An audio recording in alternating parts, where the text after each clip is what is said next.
Hello students, welcome back to our English classroom. Today we are going to study our next chapter of our Beehive book, The Sound of Music, Part 2, The Shehnai of Bismillah Khan. Ustad Bismillah Khan, he was the famous personality of our Indian heritage. उस्ताद बिस्मिल्लाह खान जी एक famous musician रह गए हैं और उन्होंने बहुत सारे awards भी पाए हैं अपने शहनाई प्लेइंग एक आर्ट के लिए. He was an great artist. He had received Padmashri, Padma Bhushan, Padma Vibhushan and Bharat Ratna awards for his contribution towards our India. So let's begin. What's given in this chapter? Let's see. In this chapter we will first come to know about the history of shehnai.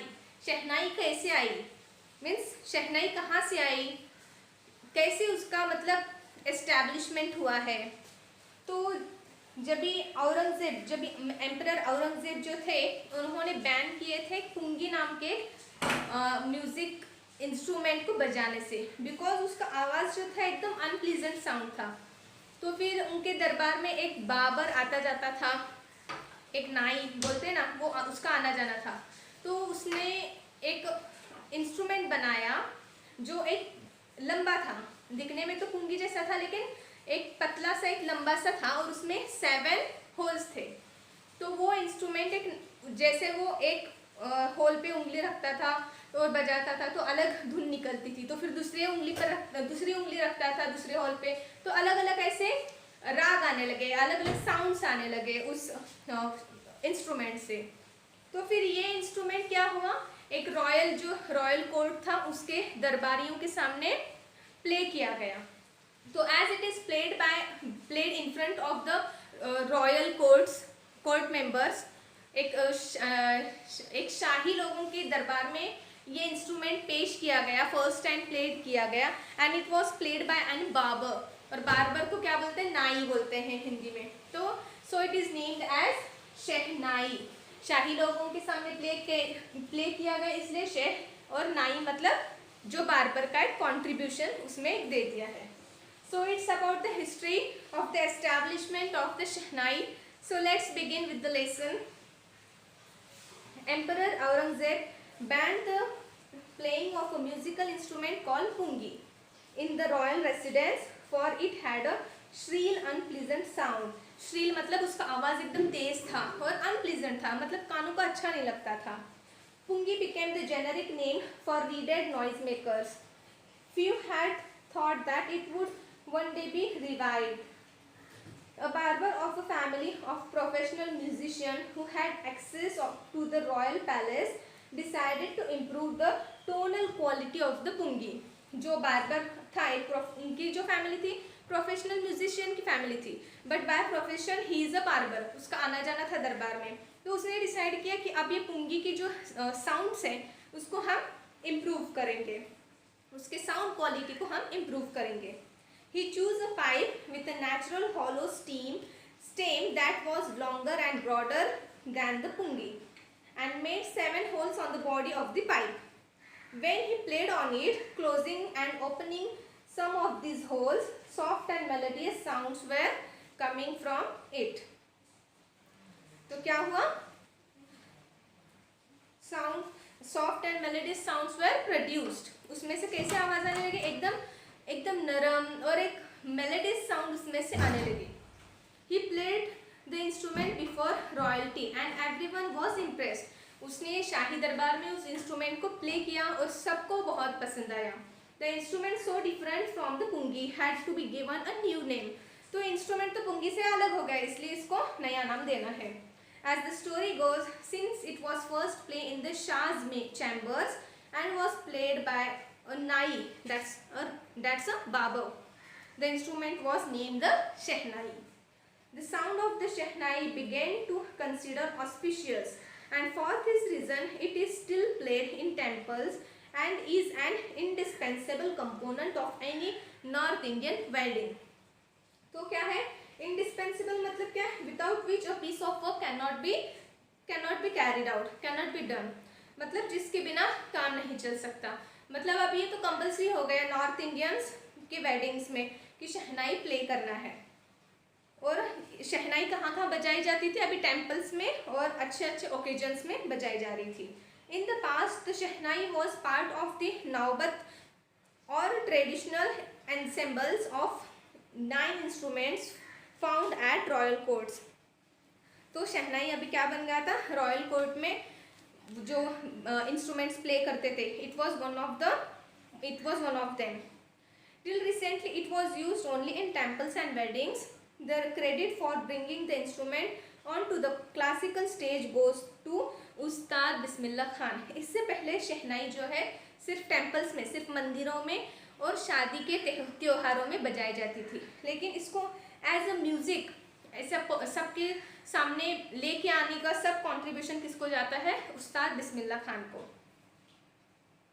As a 5-year-old Bismillah Khan played gilli danda near a pond in the ancient state of Dumraon in Bihar.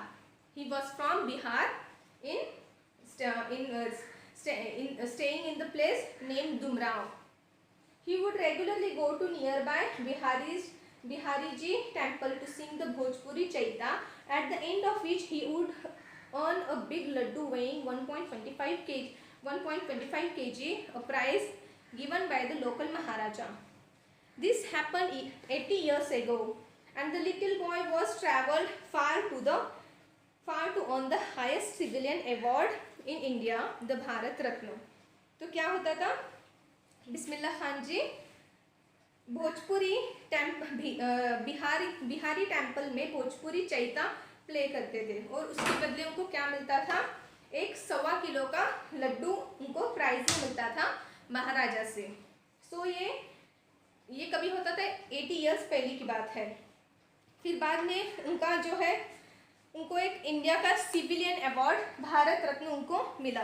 उनके यही practice और यही उनकी जो ये है practice makes उनका जो नया उनका म्यूज़िक आते गया, लोगों को पसंद आते गया, इसके बाद में उनको भारत रत्न अवार्ड पेश किया गया। बॉर्न ऑन 21 मार्च 1916। बिस्मिल्लाह खान का जन्म कभी हुआ? 21 मार्च 1916। He belongs to well-known family of musicians from Bihar. वो बिहार से थे और उनकी फैमिली में सभी मेंबर्स म्यूजिशियंस थे, वेल-नोन म्यूजिशियंस थे।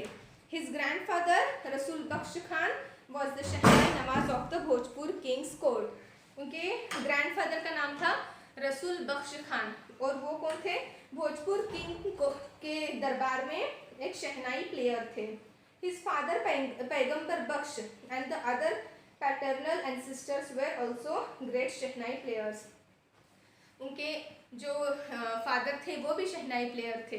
इससे हमें समझ में आता है कि एंसेस्टर्स, उनके सभी एंसेस्टर्स ने शहनाई प्ले की है।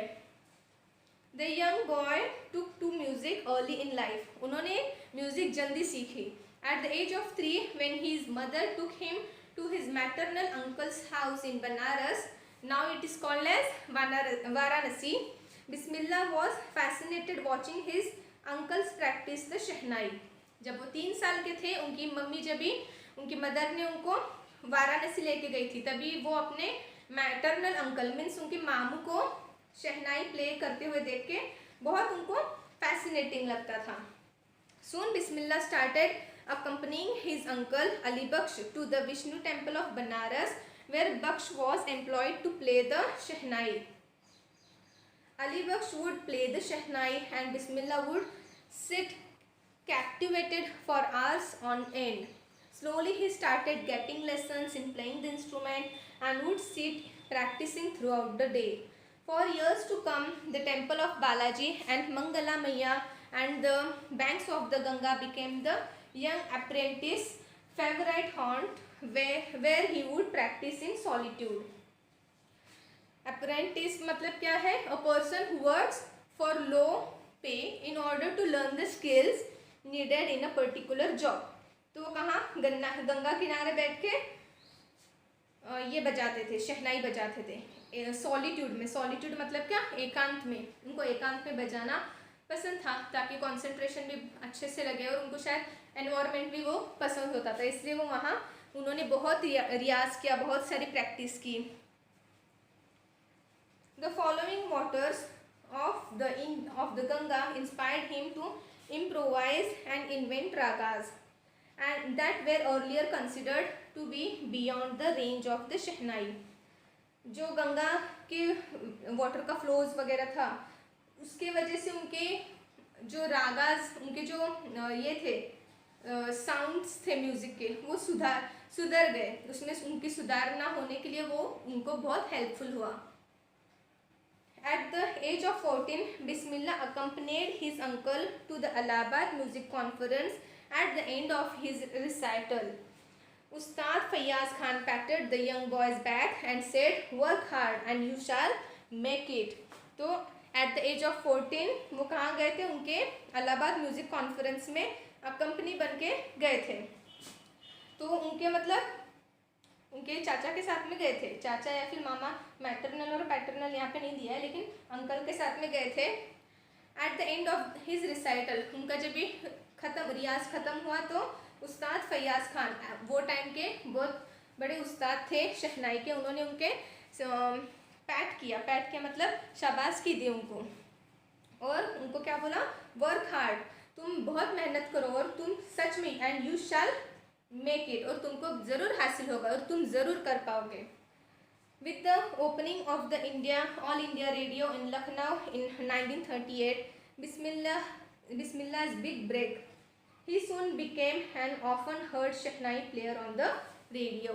तो क्या है, 1938 में लखनऊ में वो रेडियो पे अपने शहनाई के ये देते थे, शहनाई प्ले करते थे, और वो सबसे फर्स्ट शहनाई प्लेयर, रेडियो पर के सबसे फर्स्ट शहनाई प्लेयर बन गए. When India gained independence on 15th August 1947, Bismillah Khan became the first Indian to greet the nation with his शहनाई. जब भी हमारे देश को आज़ादी मिली तो बिस्मिल्लाह खान ने अपने शहनाई के सुरों से अपने आज़ादी का जश्न मनाया. और वहाँ पे कौन कौन मौजूद थे? He poured his heart out into Rag Kafi from the Red Fort to an audience which included Pandit Jawaharlal Nehru, who later gave his famous Treated with Destiny speech. तो पंडित जवाहरलाल नेहरू के सामने और पूरे भारतीय लोग जो थे, पूरे ऑडियंस थे, उनके सामने उन्होंने अपना शो पेश किया. तो पंडित जवाहरलाल नेहरू ने अपने स्पीच में उनकी बहुत तारीफ भी की. Bismillah Khan was given many memorable performances both in India and abroad. वो सिर्फ इंडिया में ही लिमिटेड नहीं रहे, वो अब्रॉड में भी उन्होंने बहुत सारे अपने परफॉर्मेंसेस दिए. His first trip abroad was to Afghanistan, where King Zahir Shah was so taken in by the maestro that he gifted him priceless Persian carpets and other souvenirs. तो अफ़गानिस्तान के किंग कौन थे? किंग ज़हीर शाह. उन्होंने उनको इतना उनका शहनाई की म्यूज़िक उनका इतना पसंद आया कि उन्होंने उनको गिफ्ट दिए, प्राइसलेस पर्शियन कारपेट्स उनको एज अ गिफ्ट दिए, और बहुत सारे सोवेनियर्स मतलब एक यादगार के, एक मेमोरी के तौर पर एक बहुत कुछ उनको चीज़ें gift the. The king of Afghanistan was not the only one to be fascinated with Bismillah's music. Film director Vijay Bhatt, at a festival that he named a film after the instrument called गूंज उठी शहनाई. तो film विजय भट्ट ने क्या किया? गूंज उठी शहनाई नाम का एक movie Bismillah Khan के लाइफ पे कॉन्ट्रीब्यूटेड एक मूवी बनाई. The film was a hit and one of Bismillah Khan's composition दिल का खिलौना है टूट गया turned out to be a nationwide chartbuster. Despite his huge success in celluloid world, Bismillah Khan's ventures in film music were limited to two: Vijay Bhatt's Goonj Uthi Shehnai and Vikram Srinivasa's Kannada venture Sannidhi अपन. ये दो movies Bismillah Khan ने, उस्ताद बिस्मिल्लाह खान जी ने किए हैं. गूंज उठी शहनाई और सन्निधि अपन, ये कन्नड़ा मूवी थी, कन्नड़ा वेंचर था. I just can't come to terms with the artificiality and glamour of the film world, he says with emphasis. उनको वो उस फिल्म के ग्लैमर दुनिया में अपने आप को सूट नहीं कर पाए, उनको ज़्यादा वो पसंद नहीं आए, फिल्म इंडस्ट्री की जो ग्लैमरस दुनिया है वो उनको ज़्यादा पसंद नहीं आई, इसलिए उन्होंने आगे कोई फिल्म्स नहीं बनाए, फिल्म्स में काम नहीं किया। Awards and recognition came thick and fast. Bismillah Khan became the first Indian to be invited to perform at the prestigious Lincoln Center Hall in the United States of America. उनको US में भी Lincoln centre hall में play करने के लिए उनको बुलाया गया। He was honorable to play a Shehnai at US also. He also took part in the World Exposition in Montreal, in the Cannes Art Festival, and in the Osaka Trade Fair. So well known did he become internationally that an auditorium in Tehran was named after him, Tahar Mosque Ustad Bismillah Khan. National awards like the Padma Shri, the Padma Bhushan, and the Padma Vibhushan were conferred on him. तो कौन कौन से awards, Padmashri, Padma Bhushan, Padma Vibhushan उनके लिए conferred हुए, उनको दिए गए। In 2001 Ustad Bismillah Khan was awarded India's highest civilian award, the Bharat Ratna. 2001 में उनको भारत रत्न भी दिया गया, वो जो कि एक इंडिया का एक ऑनरेबल अवार्ड माना जाता है। With the coveted award resting on the chest and his eyes glinting with rare happiness, he said, "All I would like to say is, teach your children music. This is Hindustan's richest tradition. Even the West is now coming to learn our music." तो उस दिन उन्होंने award लेते हुए क्या कहा कि अपने बच्चों को म्यूज़िक सिखाइए। वेस्टर्न कंट्रीज़ भी इंडियन म्यूज़िक सीखने के लिए आ रहे हैं। In spite of having traveled all over the world, Khan Sahab has, as he is fondly called, is exceedingly fond of Banaras and Dumrao, and they remain for him the most wonderful towns of the world. Khan साहब ने पूरे world wide वो घूम चुके थे, लेकिन उनको बनारस और दुमराव ये बहुत प्यारे प्लेसेस थे। A student of his once wanted him to head a Shehnai school in the USA, and the student promised to recreate the atmosphere of Banaras by replicating the temples there. तो one of his students said him that उनको एक USA में शहनाई का school खोलना चाहता था, और वो बोल रहा था कि वहाँ पे वो टेम्पल्स रेप्लिका बनाएगा, same as to create the atmosphere of the Banaras.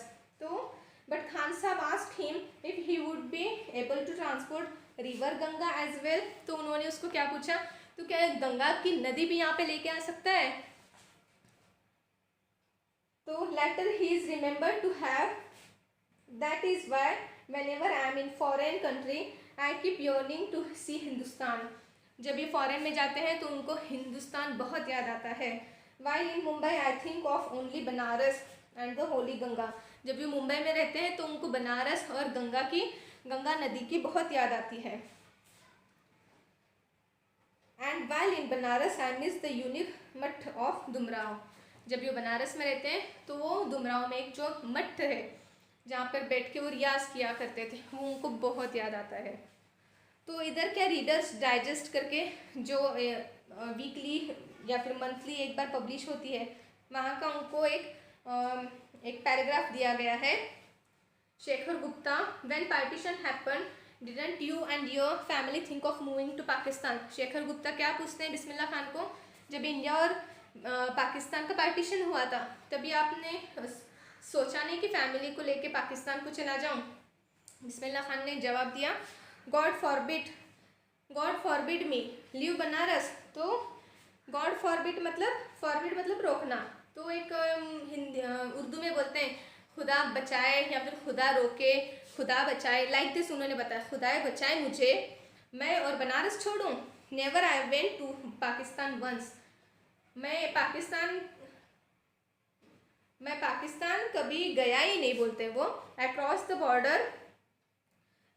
The border just to say I have been to Pakistan. मैंने बॉर्डर क्रॉस की मैं पाकिस्तान में गया हूँ ये बोलने के लिए. I was there for about an hour.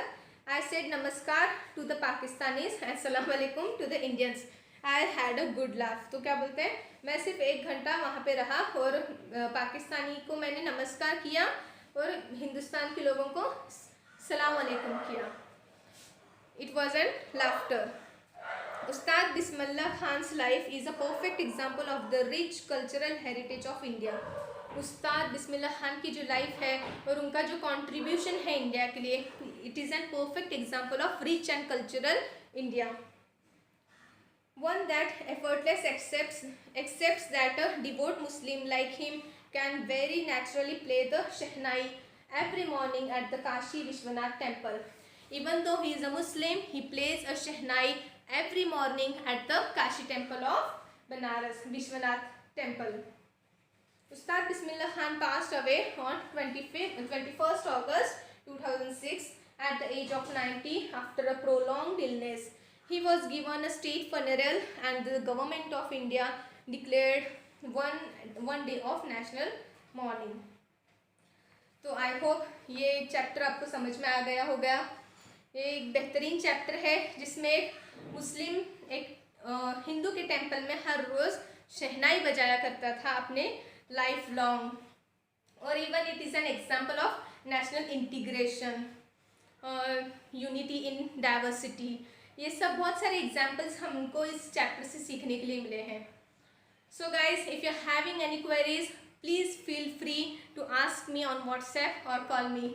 I will give you the rest of the answers on WhatsApp. Thank you for watching.